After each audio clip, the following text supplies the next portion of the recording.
Hey everybody, hey Coach Turco here with ChampionshipHitting.com, and I just put out and something I've been working on for a really long time. I did an ebook on the art of baseball and softball war and how the book The Art of War relates back to our sport.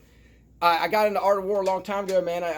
I teach U.S. history, and I was always enthralled with the different wars that America's been involved in and the things that went into planning those wars and trying to win. And what I said to myself is, man, I don't know if I can apply the Art of War to baseball or softball with my coaching, but if the military is going to utilize these books to this day, like they're written like 300 BC, we're still using them to this day. They must have some type of application.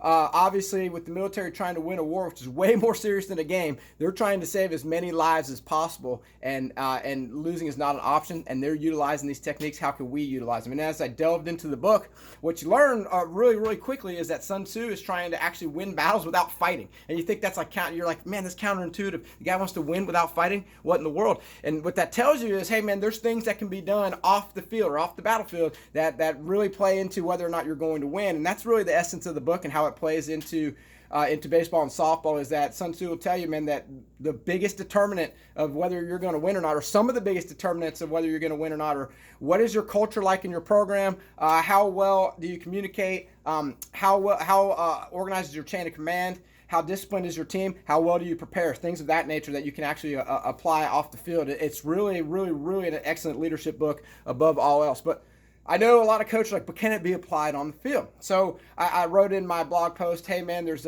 countless different ways in which we have applied it in the past. I'm going to share one example with you from the biggest stage that we can play on, which is the state championship.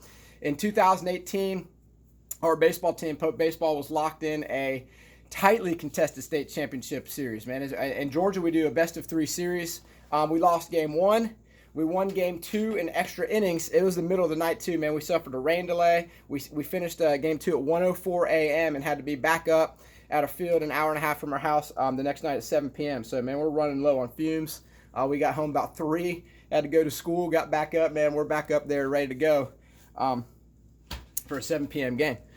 That actually didn't start till about 8 p.m. because there was a game before us.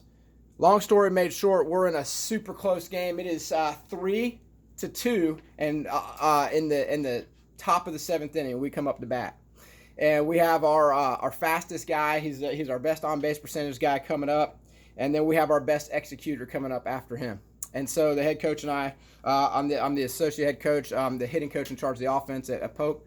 We sit down he's sitting there, he's worrying about the defense and everything with our pitching coaches, and I'm sitting there trying to game plan in my brain about, hey man, what in the world can we do to try to win this game in the 7th that is going to put us over the top? So I'm talking to some of the other coaches, and we concoct a strategy. So, well, if our leadoff guy gets on, or our best on base percentage guy gets on, our next guy is great at executing. We're going to do a slash. And one of the things about doing a slash is we work on slashing every stinking day of the year, because Sun Tzu says, man, you have to be unpredictable on offense. You have to be varied in what you can do offensively. You have to be able to employ any tactic at any point in time. We have never done a slash at this point in the game, or at this point in the year in a game, but we have practiced it every stinking day. And this kid is the best at doing it. So leadoff guy gets on, man. It's like textbook. It works almost to perfection. He walks. He's great, man. Guy draws a walk. Next dude comes up. Now, bear in mind, one of the reasons why we chose to slash is the other team's done a great job scouting, man. You can tell that they've prepared and they've done things, but they have no reason to believe that we're going to slash, because Pope Baseball doesn't slash. That's not something we do. There's not in the scouting report. It appears nowhere, but that's the reason why it's about to work. So, dude, so slash. They know it's a bunt situation. They charge hard. Bam! Dude puts it right down the third base line, man, for a god darn double. Gosh darn double.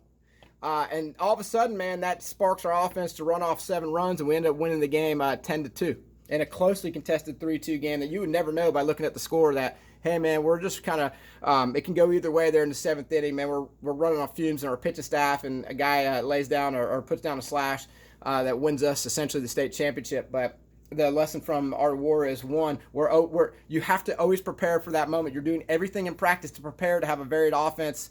2, you have to utilize the scouting reports to your advantage. Sometimes what doesn't appear in the scouting report for the other team works in your favor. You have to know your team. Scouting, if you'll read it, self-scouting is equally as important as scouting. We were aware that our guy could get the job done, and then it's all about, they always say, execution's like the swoop of a falcon. that you can kill your prey just like boom, like that. And so sometimes it's all about executing in the moment. It's about believing. It's about having the courage to make the right call in the moment. We had the courage to put that play on and believe it was going to work. We knew that our guy could get it done, and he did. And the rest is history, man. If we don't do that slash, who knows, man? Maybe we lose that game. Maybe we lose a state championship. But doing that in the moment, preparing for it every stinking day, having the culture to have our guys continue to seriously prepare for it, even though they never think that we're going to use it. And then knowing that the time was right to actually utilize it and put it into play, man, helped us to win the state championship. I hope that there's a nugget or two in the Art of Baseball and Softball War each of you can find. I got a lot of stories like that one about how Art of War has played into some success, but I hope you enjoy.